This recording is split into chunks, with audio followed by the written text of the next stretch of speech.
Good day. Welcome to Ebima Mungo's perspective on global affairs, the X-Review edition.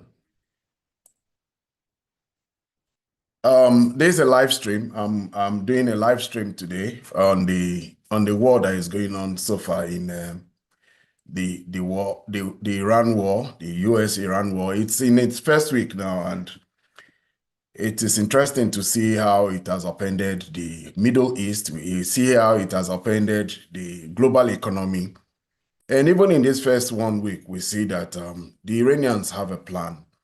They've always threatened for over the past 20 years that they are going to close the Strait of Hormuz. If any day they are attacked, they have done it, and now we see how it is. But it's not just the fact that they've attacked the Strait of Hormuz, it's also the fact that they've now destroyed quite a lot of the bases, American bases in the Gulf there. It really puts America in a very bad situation because the Gulf countries paid quite a lot. If cumulatively, it will be more than $1 trillion that they paid for American equipment over the past almost a generation, three decades, or if not more. I think there was a flurry for American equipment following the Gulf, the Iran war, the war between the US and Iraq. That's the Operation Desert Storm. Or let's even say we have to go back to some time as far back as the revolution 47 years ago in 1979, because that revolution was a threat to most of the monarchs, and they leaned very heavily on America to protect them. American weaponry is the weapon systems of choice, and then in order to feel secure, they had American bases. But now we've seen how the Iranians have really shattered this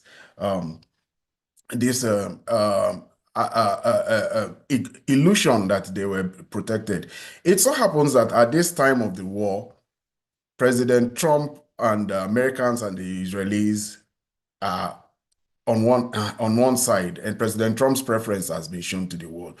President Trump has practically even gone to scouring for some of the interceptor missiles and interceptor infrastructure like the THAAD missiles in as far as South Korea.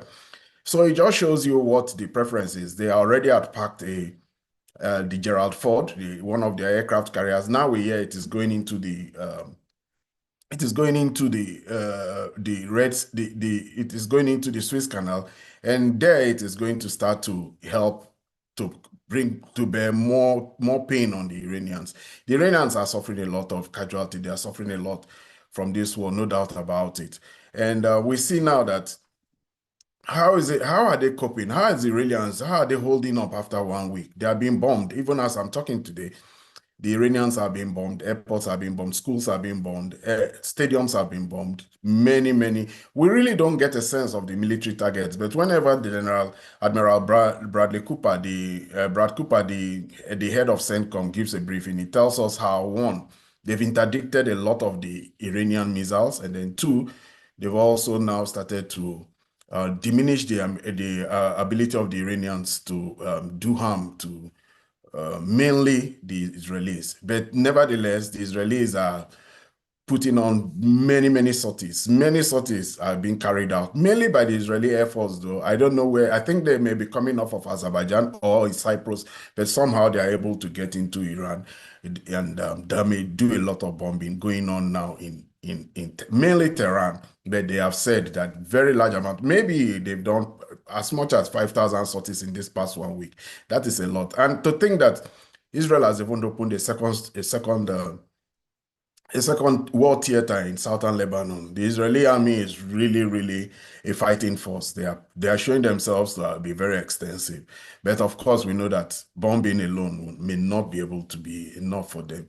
And they may need to have ground forces. Ground forces are already being deployed in southern Lebanon as they're already calling on reservists.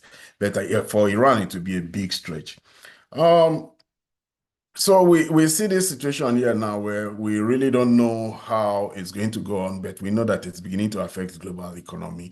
Today, the Iranians have carried out attacks in Saudi Arabia. They've carried out attacks on the Prince Sultan base there, the American base, the Prince Sultan Air Base, where they had quite a lot of their weapons, but they've now had to remove those weapons and taking them away. They've run away from that area with most of their F-35s and taking them to Europe. Well, 1 week of this war, very interesting. We now hear that there was a run on financial investments. We see how the dollar has gone up. We see how oil prices have gone up. I just came off of a gas station now, and oil price is even trending towards $5 in a state like Texas. It is quite telling now. The impact is very, very immediate. And one will wonder what is happening in Europe. One will wonder what is happening in Asia. Already we now hear that President Scott Bessent was saying today that maybe they may remove sanctions from Russia so that that will take pressure off of the price of oil. And so we see that the oil prices are trending. The Iranians have blocked the Strait of Hormuz, no gas, no oil for almost a week now. Their response was very immediate. And for those countries and those ships that have decided that are not going to heed the warnings of the Iranians, they have learned the hard way. They are burning now. Quite about 5 or 6 tankers have been hit, and the insurance premium on the insurance payback will be very, very high.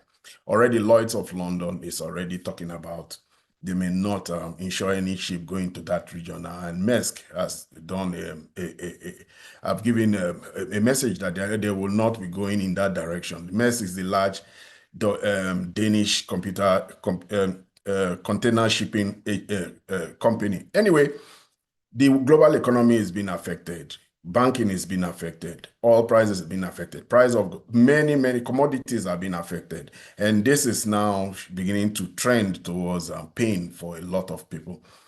I would want to carry on with the model I've been carrying on with regarding this particular program. Whenever I do it here now, I use the X. The X review has become a very, very potent mechanism of reaching out, because there we get to explain a lot of the news that comes into at a time like this when there's a lot of news floating in the news cycle.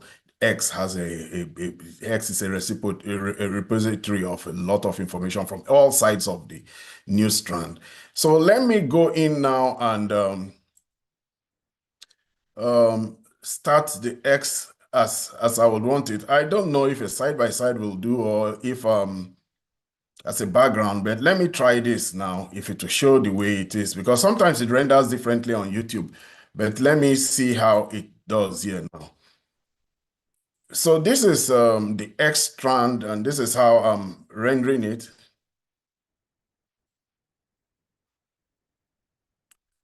I wonder if it will be showing this way in YouTube, but anyway. So what do we have here? Explosion rips through Mirabad in Tehran. This is the first news we have here now. What has happened is that the U.S.-Israeli strikes continue. The U.S.-Israeli strikes have been continuing very, very.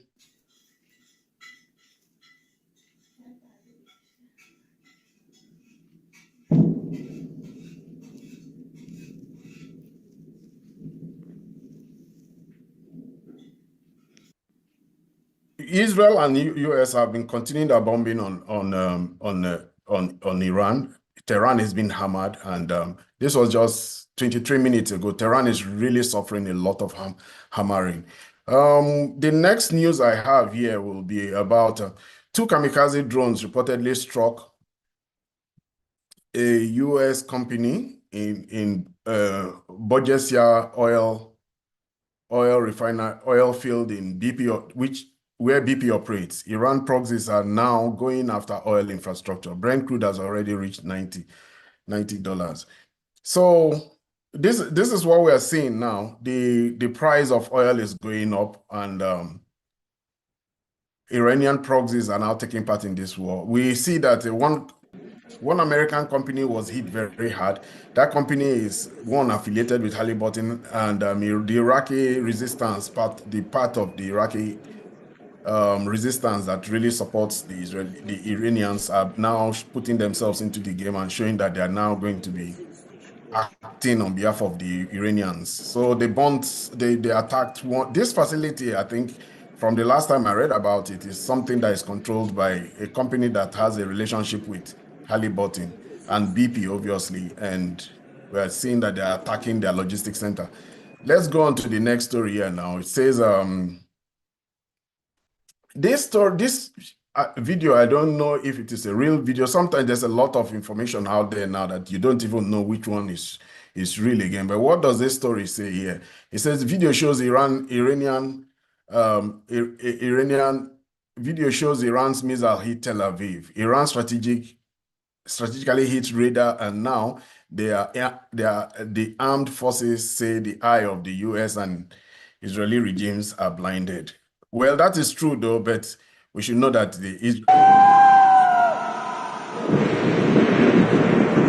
America has a lot of satellite systems. Say, didn't you say there was no chance of Trump would attack Iran? Well, I've just seen one comment here now. That is true. Nobody actually expected this. On the balance, like I've always said, on the balance of reason, this is not a war that should have happened. And we are already seeing the consequences of it. The consequences of this war is what made this war not to be won, but one that should have happened. The Gulf countries are really feeling bad about how President Trump prioritized his own personal interests. History will tell us what his motives are. In fact, today, one in the cabinet office, when he was having his meeting or having an event in White House, a reporter asked him that why did he carry on this attack now? It really is a head scratcher. Nobody really believed that this would happen, but we think, and I do think, that the Israelis have something on him. No doubt about it. This is not one of those decisions that come out of reason. It's a decision that come out of the proclivities and the tendencies of human beings. Because, like I said, Biden started a war with the Russians mainly because of hatred of Putin, and maybe Donald Trump may have just started this war with Iran due to his own personal reasons. Many people feel that there may be something that have to do with the Epstein file. So, Megalme, that should explain what I mean about it. Yeah, it doesn't make any sense. It's a personal decision that has to do with the humanity of President Trump. He alone knows why he took this decision. Breaking visual confirmation of impact on Tel Aviv. תראו, עולה, הוא מפספס את הטיל. אתם רואים, הטיל יורד? תראו את הטיל. הוא פספס אותו, תראו, הטיל יורד, זה טיל. Well, one thing we know is that the Iranians are in for a long war. The amount of their ability to lob these ballistic missiles into Tel Aviv and into Israel is being challenged. They are doing it. The long war will mean that interceptor missiles like the Patriot and the Iron Dome interceptors will soon run out. They are hoping that it will run out. But President Trump today had a meeting with military industrial complex operators, and what he wants to do is that he's hoping that they can increase their production of interceptor missiles and all the weaponry that they need in this particular war. Well, reportedly, direct hit in Tel Aviv by the latest Iranian barrage. Channel 12 in Israel still reporting Iran is virtually out of missile launchers. Apparently, the IRGC is lobbying it by hand. Seriously, though, there should be a prize for such irresponsible reporting. The Iranians have a very vast country. It cannot be that all of their assets would have been taken away. It's a very big country, 4 times the size of Iraq, and they're still showing that they can still lob this. One thing, though, is that when they send these missiles out, the Americans, using their satellite systems, are able to know where they brought it out. It's going to be a whack-a-mole, where it's a very, if the Iranians have learned from their past engagement with the Americans, maybe.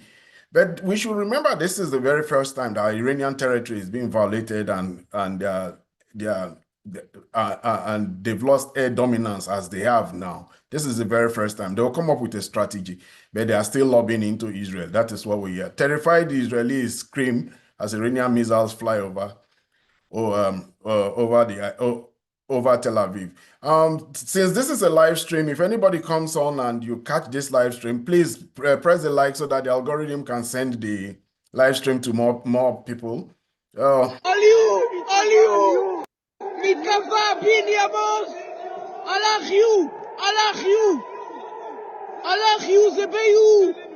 הוא נודר כמה, Anyway, this particular video was from yesterday. It will not be today. Yesterday, the Iranians launched this missile that has sub-munitions, and it was from yesterday, obviously. Well, let's go to the next story. This finally is a story from from the Russia-Ukraine theater. The Grad multi-launch rocket system destroyed the armed forces of Ukraine defense center in Zaporizhia.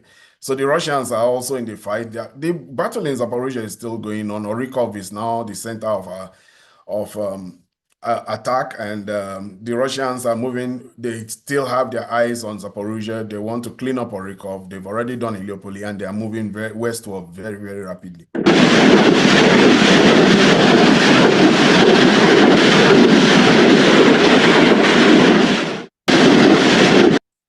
If you do join this live stream, please press the like button so that we can have the live stream to get to other subscribers. Let's move to the next story now. The next story is President Trump gets annoyed by the question regarding Russians helping Iranians. What a stupid question to ask at this time. We are talking about something else, and why? Okay. So the report has been that the Russians are not helping the Iranians. After all, they have a defense pact with them, but the Russians, as we have in my video this morning, I showed how they are helping about something else. Can we keep this maybe a little bit? Go ahead. President Trump, it sounds like the Russians are helping Iran target and attack Americans now. That's an easy problem compared to what we're doing here. But can I be honest? It's just, I have a lot of respect for you. You've always been very nice to me. What a stupid question that is to be asking at this time. We're talking about something else. Can we keep this maybe a little bit? Go ahead, please. Thank you, Mr. President. So President Trump didn't want to answer the question regarding what he felt about the help that the Russians are giving to the Iranians. American interests in the UAE have been targeted. What does it say? American interests in the UAE have been targeted. We hope everyone understands that the Islamic Republic of Iran does not attack Gulf countries, but only targets of American bases and interests. Therefore, for those countries to quickly ask U.S. forces to leave their territories. So this is what the Iranians want. The Iranians want Americans to leave the whole of the Gulf countries. The Americans have built this relationship over the course of the past 40 years. It is a relationship where they provide security to the Gulf countries, and the Gulf countries continue to buy sell their oil in dollars. It's called the petrodollar, and it is one that has helped to keep the hegemony of the dollar over these years. What do we have here? Now, the United States and Israel or anyone can do no harm to a political establishment or a country. Yes, we've seen the resilience of the and the doggedness of the Iranians.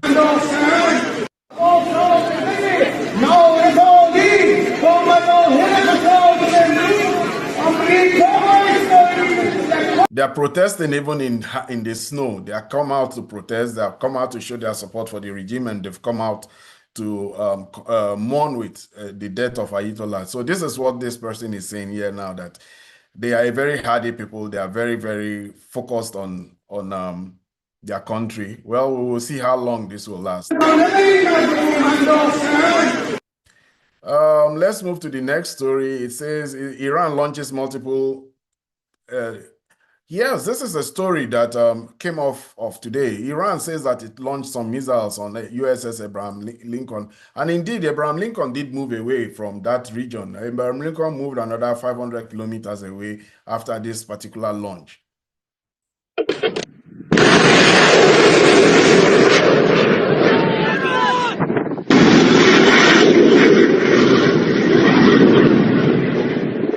If you join the live stream, maybe just press the like button so that it will get to more subscribers and a lot more people of it. Let's move on to the next story here now. It says, breaking, President Trump announces he's deploying the greatest Secretary of State, Marco Rubio, to handle Cuba, which he says is going to fall soon. Marco is definitely been waiting for Cuba.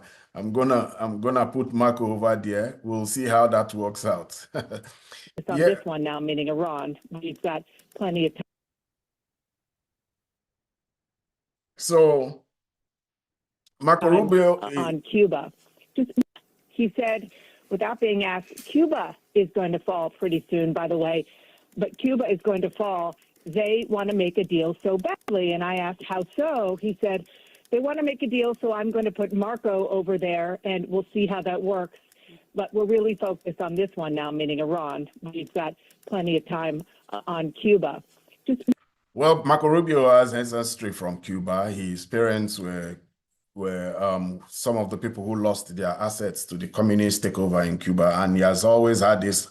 He doesn't like the Cuban Communist Party and has done so much to try and overthrow it. Now he has the authority. He's doing what every person who gets into influence in America does: use America's power and resources to fight their historical battles.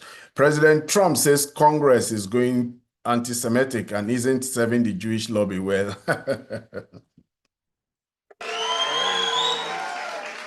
And I will say, you know, if you go back 10, 12, 15 years ago at the most, the strongest lobby in Washington was the Jewish lobby. It was Israel. That's no longer true. You have to be very careful. You have a Congress in particular which is becoming anti-Semitic. You have AOC +3. You have those people, Ilhan Omar, she hates Jewish people. Well, unfortunately, the Jewish lobby in America is beginning to take some flack. The Israeli lobby is taking some flack. And the common refrain, the easy way out for most people who want to keep Israel in the eyes of a lot of people and feel that that special relationship between America and Israel is a God-given right, many of them will just quickly accuse you of anti-Semitism. We've seen, this is the video here now that is quite a very trending video. This is footage shows moment when Iranian ballistic missile impacts on Prince Sultan Air Base near Riyadh, Saudi Arabia.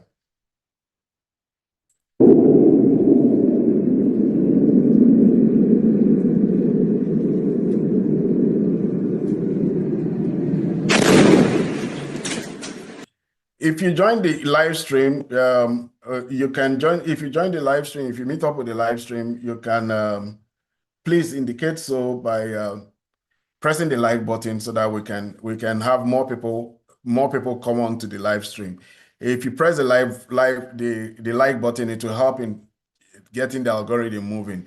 Anyway, what is happening here now is that Prince Sultan Air Base is one of the largest, but we know that what the great strength of the Iranians are is that even though they have a lot of ballistic and hypersonic missiles that can get to Israel, they do have most of their predominant amount of ballistic missiles are short-range and medium-range ballistic missiles that can get to all the countries across the Gulf there. And it was for that reason that from that air base, President Trump ordered that all the American aircraft should be taken away from that air base.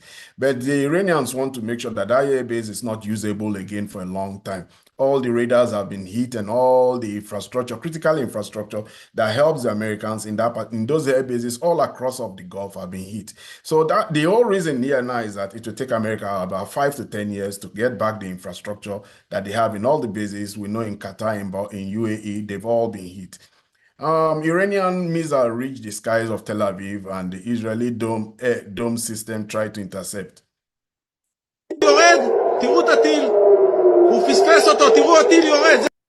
Yes, the interception rate of the Israeli Iron Dome has been put to question. Ted Postel, one of the leading scholars in that particular regard in rocketry and nuclear science, says that it does have a very low percentage that it gives to in the interception rate of the Israeli Iron Dome. This is an Iron Dome that had been hyped and touted, and it's even been sold to a lot of countries. The Germans have bought it. The Indians are planning to buy it. That's why Modi came. Modi came visiting because he thought that maybe he needs this air defense system, and he was looking for a $10 billion deal where he says that he will buy Israeli weapon systems, including the Iron Dome. Obviously, now this will be called to question because the integrity of the oil dome has been put to question by this continuous assault by Iranian missiles. Well, Iranian forces have released a new video. Oh Allah, keep this historic tunnel safe. Yes, the Americans have brought their power into the war, and all these underground tunnels being very vulnerable now. Why is that so? Because now we hear that the B-2 bombers are dropping big bombs into all across where they identify or where they think these tunnels are, and they are causing great explosion. If anybody is joining this live stream here now, press the like button so that it will reach out to more people. So that we'll get to more people, and you can make any comment or ask any questions so I can answer them. After all, it's a live stream, so I want some feedback. This is an opportunity to get feedback from viewers and subscribers. So if you're joining the live stream and you have any questions, put them in the comment section and I'll possibly answer them. So the Americans have put the B-2 bombers to work, and whenever they identify the locations of these large cache of Iranian ballistic missiles, the Iranians put a lot of them under the mountains, but we see now that they're being compromised. The Americans are using the B-2 Lancer and they are very biggest and best, and they are sending very powerful bombs to try and take down these weapons. And one, we saw that they actually attacked one, and there was a lot of pop-up and huge explosions. So the Iranians are saying that they really need and pray that the Americans don't get to this. Well, let's move to the next story here now. We're back to the Ukraine war theater. If you're joining this live stream, please make a comment, press the like, and where are these missile cities? These missile cities, as I've come to find out, are actually deep underground, very deep underground in the mountains. If you live in the Middle East, in countries like Saudi Arabia, they have a lot of mountains, a lot. You will be amazed at how these countries are very mountainous. And they have bored tunnel and put most of them under these tunnels. So we really don't know. This is a project that has been going on for so many years. We hear how Fatans and the Fordo and Natanz and the nuclear enrichment plants in Fatans, in Fordo, and Isfahan are very deep underground, sometimes a whole kilometer underground. From Ukrainians to mercenaries, how the enemy has changed over 4 years, the special military operation, the fighters with the call sign Cyber has 98 assaults under his belt. Oh my God, this man has killed 98 people. An impressive figure that speaks for itself. He described who the assault troops encounter in the front. А много вообще наемников сейчас воюют? Да, очень много. То есть по-прежнему, несмотря на то, что у них, их обманывают, откровенно говоря, они все равно едут. Как бы постоянно, да, в основном, встречаешься с противником, когда лицом к лицу уже начинается там бой, перестрелки. И как бы после уже все равно, когда... We have seen how in the Ukrainian war theater, mercenaries were part of the Ukrainian Legion, foreign legion, but they've disbanded that legion. They've put them now to other units because most of the people who constitute the foreign legion have actually run away. They don't particularly like the fact that the Russians are killing a lot of them, and those units have now been degraded. So the foreign legion has actually been degraded to a large extent, and he is recounting how the war has changed. The war has really changed. Over the course of 4 years, we've seen how the increasing role of FPV drones. First, the Russians were not competent in the use of the FPV drones, and now they have become very competent in it.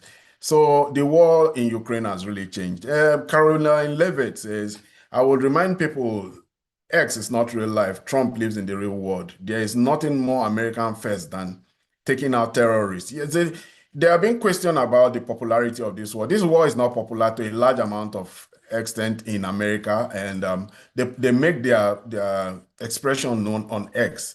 So she is responding to this particular question regarding X. Than taking out terrorists who have maimed and killed our own servicemen and women who chant death to America and who pose a threat to the homeland. And so President Trump is a leader of the peace through strength foreign policy doctrine. He attempted peace through diplomacy exhaustively and extensively with the rogue Iranian regime. And so they have been struck with the strength and the sheer might and will of the United States Armed Forces. And President Trump has proven he's a man of his word. Well, one thing I'll tell about Caroline Levitt is that she is a very good chief press secretary. I was a chief press secretary once in a country, in a state in Nigeria, and I know how very powerful and how very effective she is as one. She is at the top of her game. But the truth is, she can't even gloss over every single thing.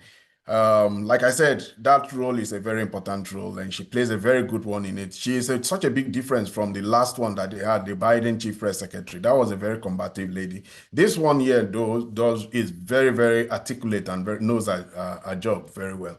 The moment an Iranian multi-entry warhead, I think we've seen enough of all these Iranian stories.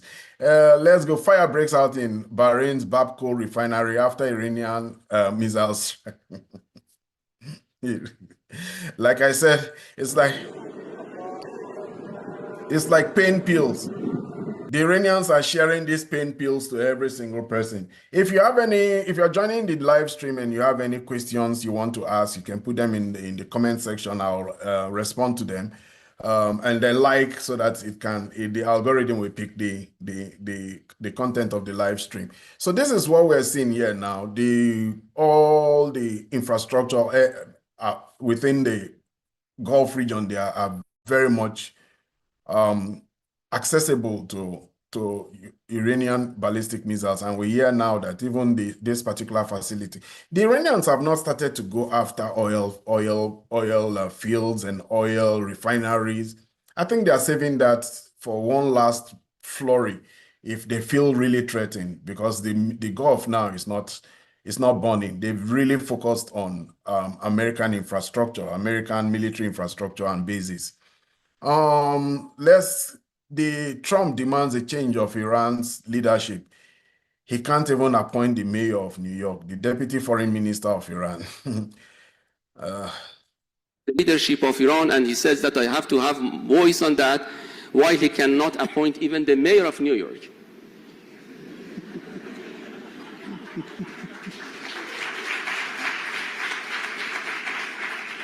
Can you imagine this colonial approach, that he would like to see democracy at home, but he would like to topple down a democratically elected president of Iran and assassinating other countries? So this is the path that they are going, and this is the heroic, resistance that we are doing. And the other path is inclusion. Maybe have joined them actually. So this is his own opinion. Indeed, America has a constitution, but one other thing too that they fail to recognize is that yes, Iran itself also has a constitution. Iran hits another U.S. radar station in the vicinity of Baghdad International Airport. Iran is using its proxies very effectively, and those members of the resistance that are affiliated to Iran in Iraq, they are doing. One of the things that came off of the attack of Saddam Hussein and the overthrow and the change of the regime of Saddam Hussein is that it left Iraq open to Shia leadership.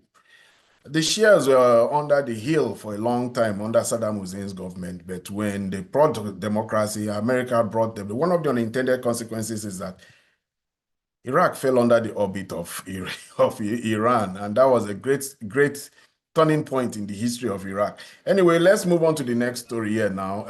Iranian forces, Iran, I think CCTV captures the moment the U.S.-Israeli strike near a boys' school in Qazvin, Iran. Yes.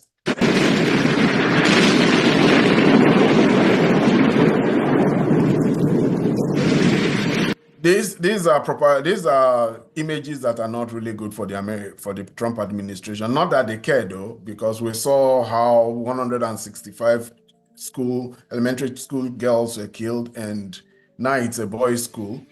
It tends to show that the targeting of targets by the Israelis and the Americans may be a little bit random, but we really don't know.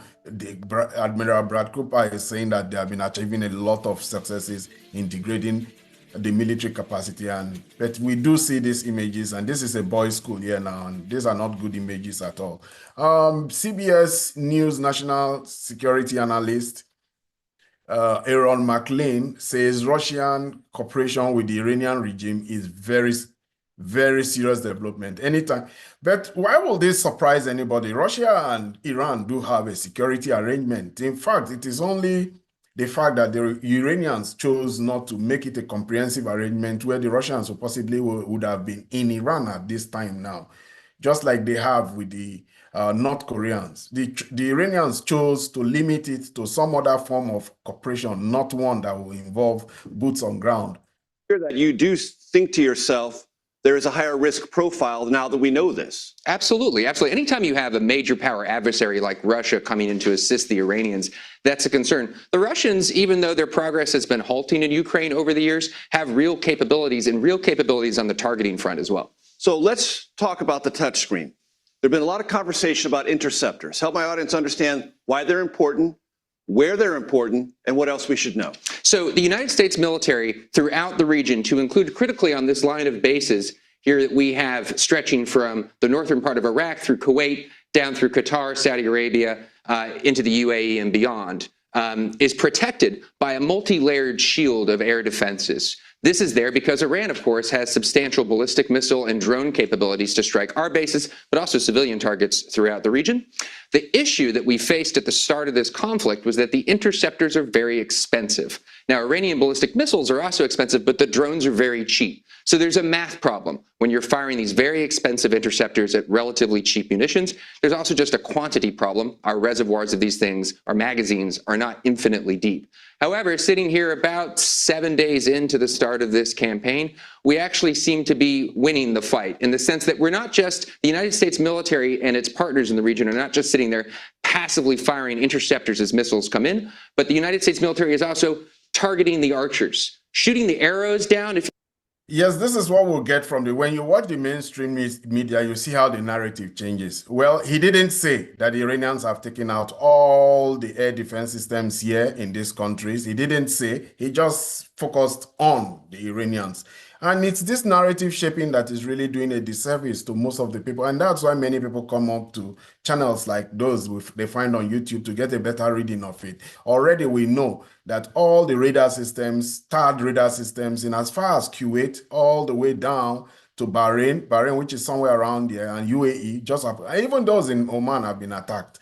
And they've not just been attacked, they've been destroyed. Over $1 billion worth of military equipment have been destroyed. The Strait of Hormuz, oil tankers continue to be attacked by Iran despite the assurance of protection. The Iranians are bringing pain, and this is the pain that has made as we are seeing this visual. So we are seeing pain in the hearts of insurance in London. The London insurance are really, and then all the companies that are commodity traders like Transfigura and Vital, they are all really scared, they're worried. This is billions of dollars being lost right in lifetime. The Iranians are saying nobody is going to get away with it. You bomb us, we bomb you. And they want this to bring so much economic pain that they will put pressure on President Trump. But it's just so ironic that at this time, no country is even able to stand up to Donald Trump. Nobody is able to say and intercede and appeal. Not the Gulf billionaires and the Gulf monarchs, not the British, not the Germans, nobody. President Trump and Netanyahu are very intent on bringing this destruction of Iran, and Iran is bringing pain to all the countries of the world. Ultimately, they'll be blamed if they lose this war, the narrative will be that they brought pain to the world, forgetting that they were the ones who were attacked. Well, CNN, we'll just move on to one or two other stories if we can before we close this particular session of the live stream. If you're joining, press the like button. If you have any questions you want to ask while I'm having this live stream regarding what's going on here, and at least or even other matters of geopolitics, I will endeavor to answer them. This is the American Al Udeid base in Qatari village, which is considered the largest military base in the world. From here, Afghanistan, Iraq, Yemen, Gaza, Syria, and Libya were destroyed, and now they want to destroy Iran. Then out comes the cheap, contemporary Qatari saying why are you attacking us in Iran? This air base, big as it is, that particular correspondent who was making the analysis did not tell you that all these planes, all of them, all have left this neighborhood, and all the radars and all the infrastructure that is supposed to, air defense infrastructure within this base have been destroyed. And not only that, we've not started to hear anything about destruction of the runway, not yet, but at least all the radar and other very expensive infrastructure have been destroyed. But one thing though is that none of these planes are in that neighborhood anymore. Many of them are now in Cyprus, many are very far away in other countries where the Iranian drones cannot reach. So that is the victory for the Iranians. The Iranians have practically cleared out the Americans out of the Middle East at this moment in time, including telling all their citizens to leave. The drone dilemma, quality and quantity, this is where Iran is winning this war for this moment now. Iran is mass producing 3,500 drones. The price has come down, as they say, while the US struggles to keep up with the production of expensive interceptors. I live in Austin, Texas. I've said this before. It's a big manufacturing hub. And when you see the amount of manufacturing going on now, all the manufacturing companies I used to know, or I still know, are very busy, very, very busy. They are trying to meet up orders from General Dynamics, from Lockheed Martins, and all those other military industrial complexes that are very important to giving America cutting-edge weapons. Well, is it possible to stay in this subject just for once? Okay, let's hear what President Trump is saying. Just for once. Boy, oh boy. Anybody have any questions on this subject? Thank you, Mr. President. System. Yes, ma'am. Hi, Mr. President. Thank you. Could you tell us what went into your decision to replace Secretary Noem with Senator Mark Wayne Mullen? Is it possible to stay on this subject? Well, President Trump didn't want to answer that question, but Secretary Noem was replaced. Let's just take one last story. The story, what is Obama saying? Each day we wake up to some new assault on our democratic institutions, another setback to the idea of the rule of law, an offense to common decency. Every day you wake up to things you just didn't think possible. Now the whole world has been. Every day you wake up to things you just didn't think were possible. Each day we're told by those in high office to fear each other and to turn on each other, and that some Americans count more than others, and that some don't even count at all. Everywhere we see greed and bigotry being celebrated, and bullying and mockery masquerading as strength. We see science and expertise denigrated, while ignorance and dishonesty and cruelty and corruption are reaping untold rewards every. Well, I will say this. I am not really a big fan of President Obama. He's very good in making speeches, but it is the policies that him and his Biden pursued that created the reality that and the conditions that made President Trump to win. The policies of the Democratic Party are the policies that created President Trump. And he may be good at making speeches. I remember how he made a lot of speeches across Africa. He went to the University of Cairo. He made speeches there. And not too long after that, he left that whole region in turmoil. There was demonstrations in Egypt, led to the fall of the Mubarak regime, and then plunged Egypt into the hands of the Muslim Brotherhood. There was crisis in Syria, and then, of course, we know the bombing of Libya, and ultimately the destruction of all the democracies in the Sahel region, all pointed to that destruction and that overthrow of Gaddafi. His policies created this reality, and I'm not particularly a fan of him. I feel that he's one of the worst presidents America has ever had, him and Biden. And their presidency helped in creating this reality we now see as the presidency of President Donald Trump. Well, this is my second live stream. I didn't announce it, so I know a lot of people were not aware of it. I will once in a while do this as the subscriber numbers grow, and I get to know how to meander through this process of technology. I'm still trying to get past the problems of technology. I think I have one here. Well, okay, it says, oh, yeah, I recognize that. Yes, you're welcome to the live stream. So like I was saying, if as I get more competent in the use of the live stream feature of it, I'll learn to alert people, and I like to get fixed times for doing the live stream so I can alert people and make them aware that I'm coming on to a live stream. Anyway, if you've followed me to this point so far, thank you very much. If you're new to this channel, subscribe. If you have any views regarding the opinions I just expressed, please put them in the comment section. Do well to like and share. Until my next video, you have a good day.